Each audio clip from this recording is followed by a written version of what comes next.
right, here we go. So, warm up today. Please complete number 5 on page 29. You don't have to write down C, page 29. I'm recording. So, this should be a review of what we did yesterday on congruency. So, if you guys look at page 29, number 5,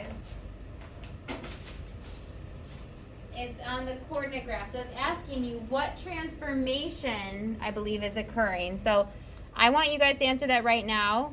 I'll pull it up. As you guys are working on that, though, I'm also going to go over what we're working on today. Today we're working on lesson 7, so rigid motions, which preserve size and shape. We're going to learn how to prove triangles are congruent using rigid motions, and we're going to learn about angles, so vertical angles, alternate interior angles, and corresponding angles. But right now, you guys are on page 29, and you are working on number 5, and it's a review from yesterday. So, you're on page 29, number 5. It looks like this. Which of the following would show triangle DEF is congruent to triangle JKL? So go ahead and work on this silently. Try to see which triangle is which. And then also keep in mind the order of the vertices tell you which one is congruent to which. So since D is first and J is first, D is congruent to J. So one arc, one arc. Since E is second and K is second, E is congruent to K. So 2 arcs, 2 arcs. And then since F is third, L is third, F is congruent to L, so 3 arcs, 3 arcs. When you think you know the answer, you can circle it. I'm going to walk by.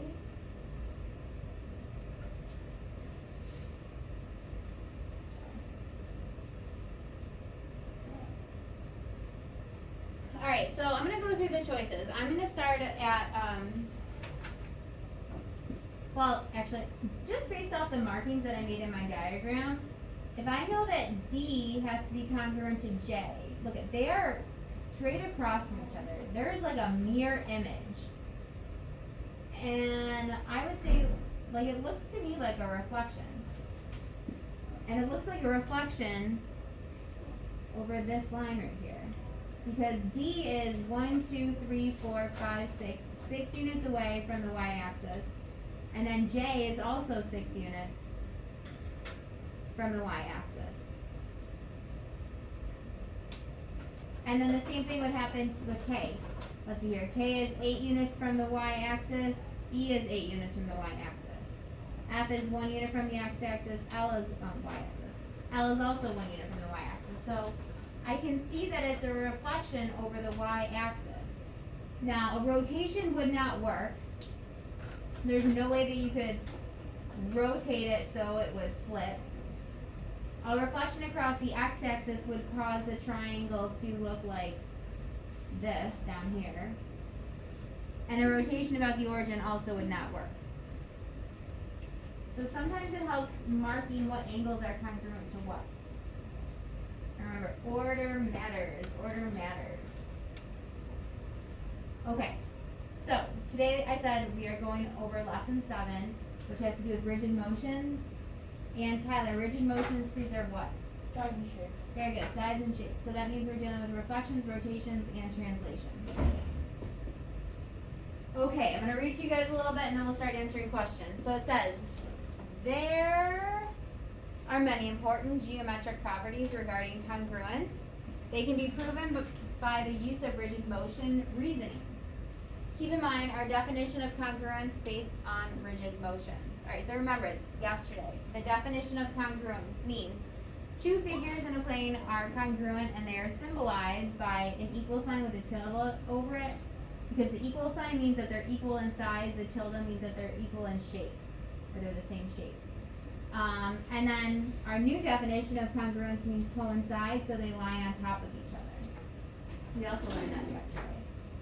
Things must be congruent to lie on top of each other or else they wouldn't fall on top of each other. So, in this lesson, we'll use rigid motions to prove some basic theorems in geometry that you've seen before in middle school. taking it back. First though, let's review the properties of rigid motion. So you guys already know these properties. Rigid motions, let's see here, they map lines onto lines, segments into segments, rays to rays. They preserve distance and angle measure. You already know this. A rotation of a line 180 degrees, about a point not on the line, produces a parallel line. So, Tyler, I don't know if you were here for this lesson, but if you have a line and you rotate that line around a point 180 degrees that's not on the line, you're gonna get a line that's parallel. Yeah, I don't think I was here for that one, but I might have been. So you just rotated 180 degrees around that dot, Yep, and it's parallel. yep. Okay, that makes sense though. Alright, the next one, which if you weren't here for the one before, then you probably weren't here for this one. If you rotate a line around a point that lies on the line, 180 degrees, you get the same line. It doesn't actually move, or it goes back to where it started. This is really important. Roman, you were here for this one. Tyler, I don't know if you were. A translation, when you translate something, you always get lines that are parallel because you're sliding them. So you'll always get lines that are parallel. And then number 6, when a point is reflected across a line segment connecting the point and its image, it's perpendicularly bisected by that line. That's when we created isosceles triangles. And Roman, what does a perpendicular bisector do? It makes two equal parts and right angle. Good. So 2 congruent line segments and a right angle or 90 degrees. Alright, just wanna make sure it's still taking. Okay, so with all these rules in mind, we're gonna do some practice. That's weird, it just jumps to number 2. I wonder what happened in number 1. I guess we'll never know. So, here we go, number 2. In the diagram below, it is given that AB intersects CD at point E. So you guys can see that AB intersects CD at E, it's marked there. And angle pairs that are across from each other in the diagram are known as vertical angles. Okay, so vertical angles, we're gonna write some things down about vertical angles. They are super important in geometry. They are gonna help you out the whole year. Okay, so vertical angles. I like to also think of them as bow ties. Okay, because this is a vertical angle, and this is a vertical angle, and there's like a bow tie that I got over there. Now, vertical angles are also vertical. So this one is congruent to this one. Top and bottom, because vertical means up and down. So I like to think of vertical angles and bow tie angles as the same thing, because they can be vertical, so up and down, or they can make a bow tie left or right, and that means that they are equal.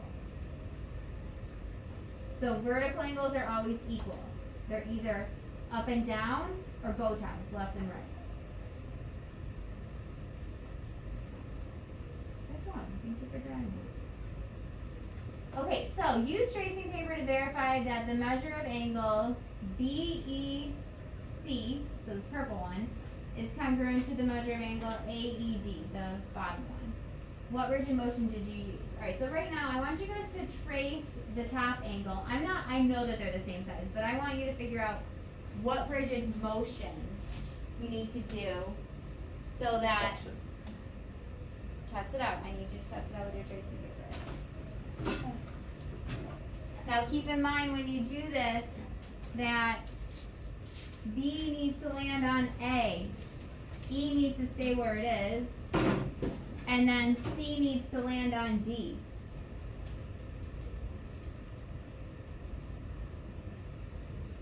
Based off the order of the letters.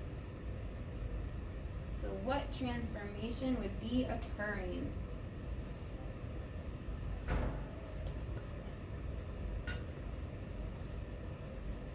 It could be multiple. It's actually only one.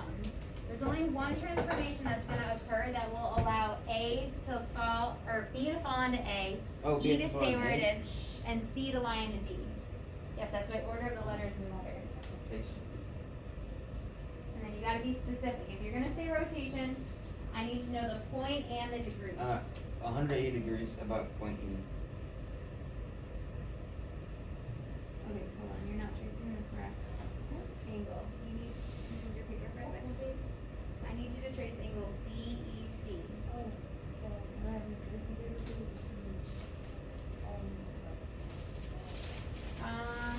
I have to find the tracing paper. I don't remember where I put it, so why don't you do that for right now until I find you I some? don't have, hold on.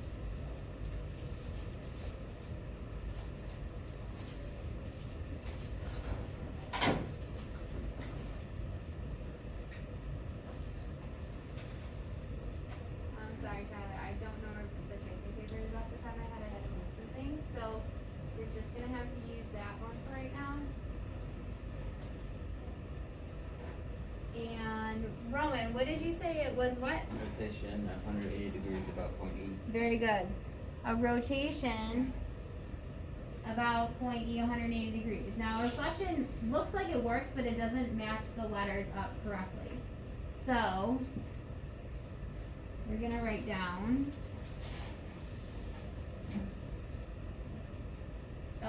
rotation around point E 180 degrees. And actually, Roman, Can you what's the just put down shorthand? Go R, ahead. Lowercase or uppercase? uppercase R, Uppercase R. subscript 180 degrees E. Perfect.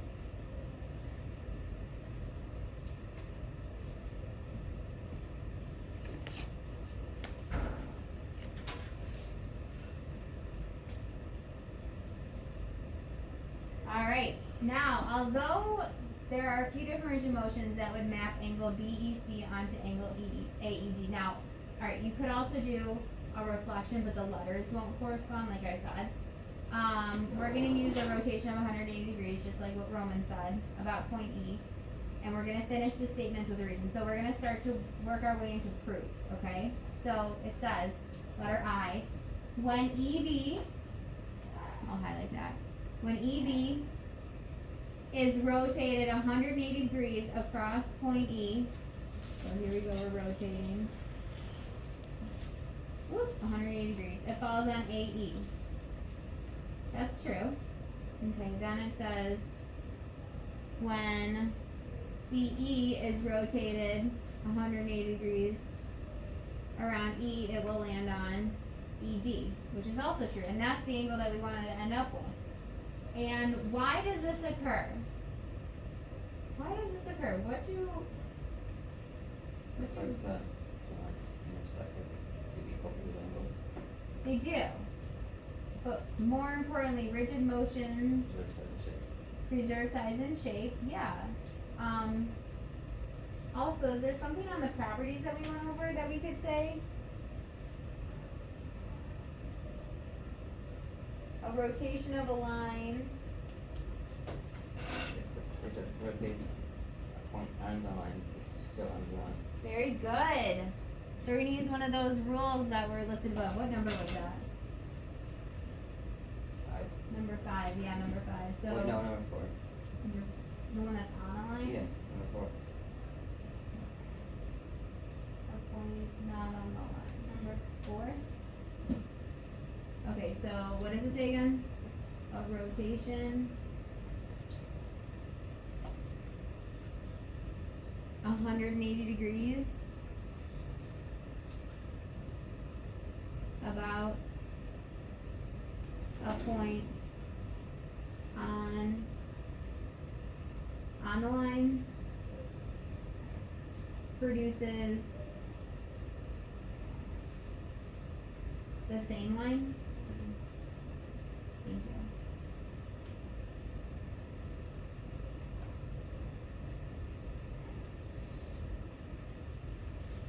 Alright, thus angle BEC is congruent to angle AED because, The motion is substitute.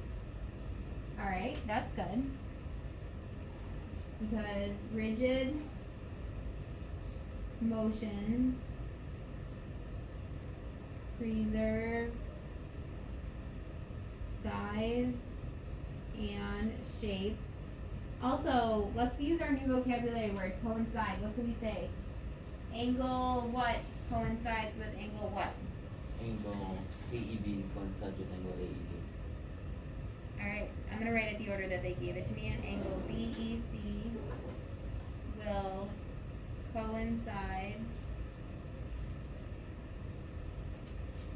with angle AED.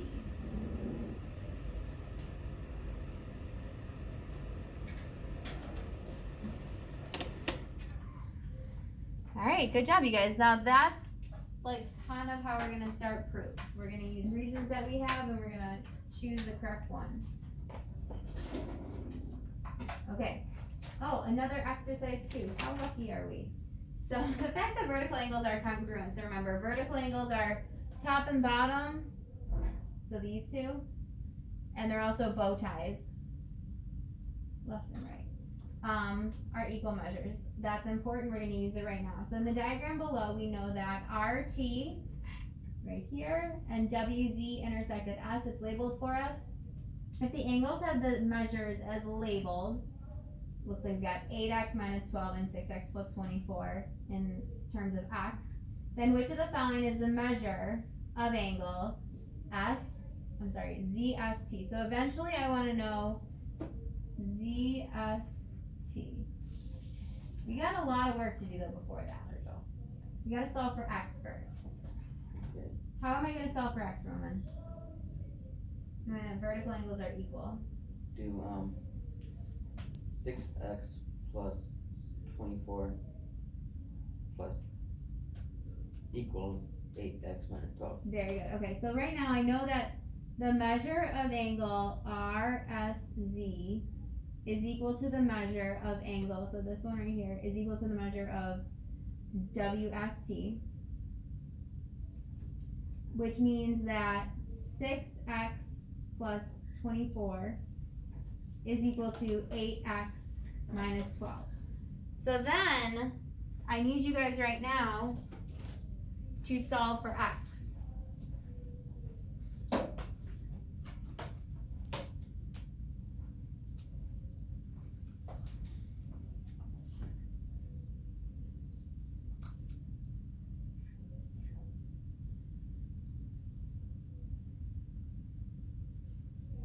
So go ahead, solve for x.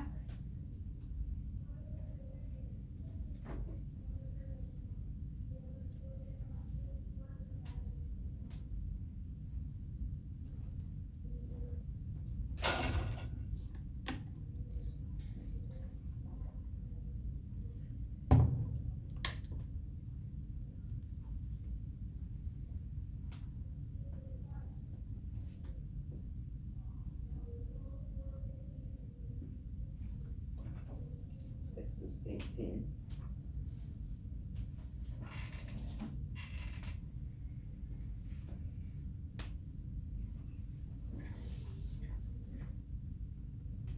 Tyler, what'd you get for x?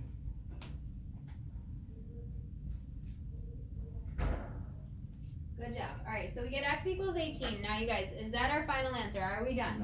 No. No. Don't be fooled. Tyler, what should we do next? Can you say it out loud for me? Alright, Roman, what should we do next? So for one of those things, Okay, which one do you want to use? they're both equal to the same thing. I know, so it's like, 32. well, which one did you pick? 6x plus 24. Okay, so then we're gonna plug this into 6x plus 24, so 6 times 18 plus 24. Roman's at 132, I'm just gonna verify.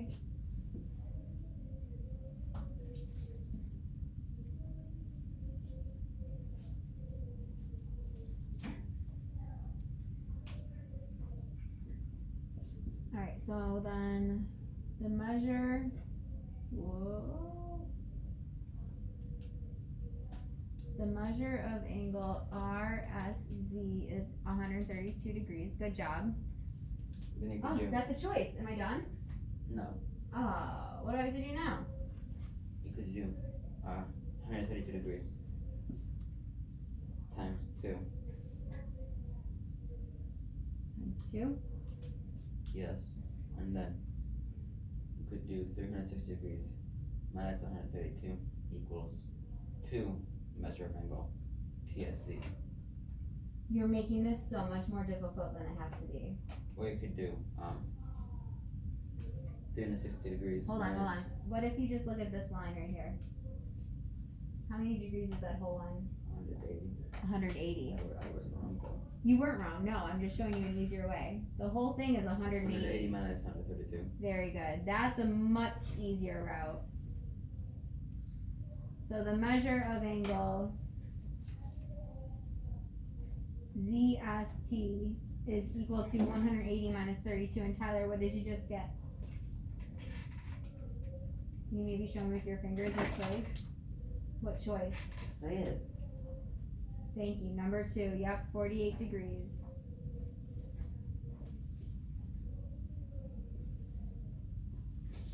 Alrighty. That was a fun one. I like ones like that. I like math problems. I was gonna write it different than that, and it would have took longer. I know, I was trying to show you the shortcut. Okay, so we can prove other important geometric properties using rigid motions. We're gonna do that in a second, like parallel lines. So the next exercise illustrates important properties of parallel lines cut by a transversal. Now, as a review, you guys, CD and AB, these two are parallel lines. You can see them in this bottom problem. Tyler, a transversal is a fancy word for a line that goes through two parallel lines. Okay, so transversal is line M. It's going through parallel line AB and CD. So in exercise 3, it says, in the following diagram, lines A, B, and C, D are parallel. We can see that. Oh, you guys, have you ever seen the parallel line notation on a question or in a diagram? Do you know what the notation looks like? 2 lines. That's when you're writing it. But in a diagram, if you put an arrowhead on the line, that shows that these lines are parallel. So if you want to put that in on your diagram, those 2 little arrowheads, At the That- end of the line. they can be anywhere. I just don't want to put it in my letters. So I'm just going to put it off to the side. But they can be anywhere in the diagram. Okay. So we know that CD and AB are parallel. I just marked that. They are cut by transversal line M. So that's just a line that goes through the 2 parallel lines. And it's going to intersect those lines at E and F. So you guys can see that. Then H is the midpoint of segment EF. So remember, to show that they're congruent, you put 2 tick marks to show that HE is congruent to HF. Because remember, a midpoint creates 2 equal parts. Alright. Now, letter A says in the diagram, angle CFE. Angle CFE, so CFE right here. And angle BEF, so angle BEF, are known as alternate interior angles. Okay, remember, alternate interior means alternate, one is on the left side of the transversal, one is on the right side of the transversal. Where do you want that? Yep, we did. And interior means they're on the inside of the parallel lines. What do you guys remember about alternate interiors? How do they relate to each other? Are they equal or are they Yes, not they're equal? equal. Very good. They're always equal. And they're also equal to the one on the outside question, right? Yep, they're also equal to the exterior, alternate exterior angles. Very good. So, what rigid motion could you use to prove that angle CFH or CFE is congruent to angle BEF? So there's 2 sets of 4 equal angles. There are, yep. But what rigid motion would you show to prove that these two are alternate interior angles? Rotation, Rotation about what point H, and how many degrees? 90, Very. 90, You gotta create a straight line. 90, No, you have to create a straight line. 180. 180. Said it, I think you said no. I think I heard 90 and then I said, but you had said 180 right before that. So rotation 180 degrees about point H.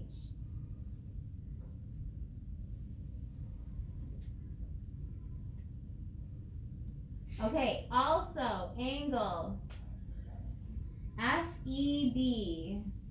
Okay, so FEB right here. And GDF. I'm sorry, GFD right here. They are corresponding angles. Corresponding angles always make an L. Two L's. One above the parallel line, one inside the parallel line. Alright. They are always equal. Okay. So I'm also going to put one arc here. And look, 1, 2, 3, we have 3 equal angles And right go now. two. This one, yep, that one's going to be equal too. I don't really put the thing on there. Hold on. I don't want to get too Dash. far ahead. So to prove that corresponding angles are equal, we'll use a translation. So we're going to slide this bottom angle up to this top angle. And we're going to finish these statements. Okay? Here we go. If EB, so this line right here, is translated in the direction of EF, so I'm sliding up this line right here, such that E gets mapped onto F, so I'm going to slide it all the way up to here, which means then it would be here. Line EB must lie on line FD because why? What one of the rules did we go over earlier in the lesson? 1 through 6. They're in the beginning of your chart. That has to do with translations. The preserve size and shape. And make parallel lines. Translations produce parallel lines and preserve size and shape. That. Yep. So translations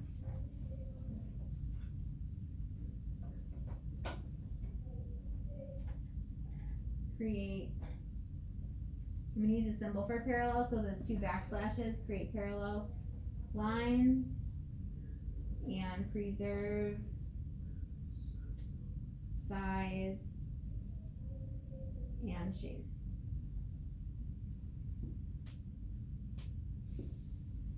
Alright, now we're going to look at EF. Same thing. EF is going to be translated. Let's see here, in the direction such that E gets mapped onto F. So we're sliding it up here. So then we're here. Why must it fall onto FG? It's the same line. You're just moving it on itself. Yeah. Over. Actually though, is it the same reason? It's pretty much the same reason. Translations create, well, we don't want the parallel lines part, but translations do what? They preserve, Size and shape. yeah, they preserve size and shape.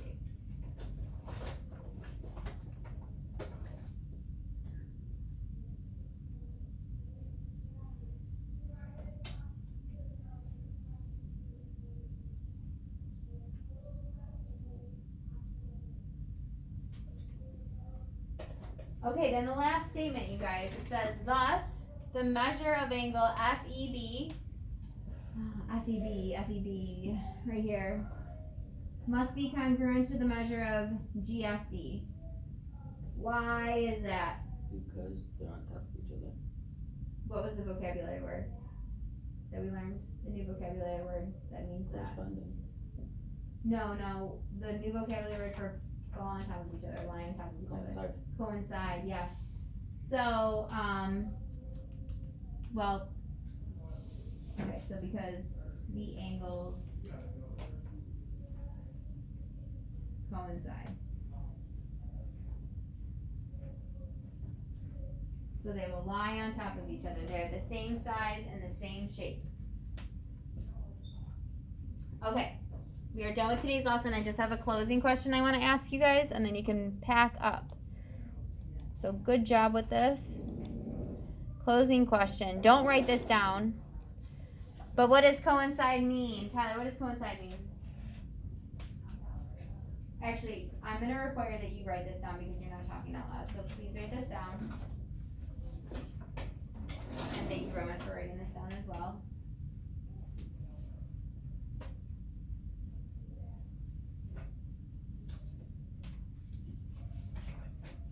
Perfect. You can back up.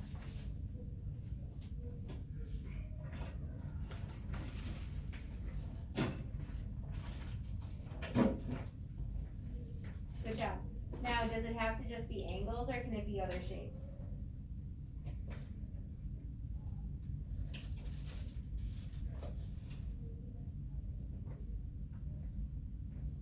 Perfect. Okay, so coincide, you guys mean small, lie on top of each other. And it doesn't have to be angles. Good job. It could be any shape. Perfecto.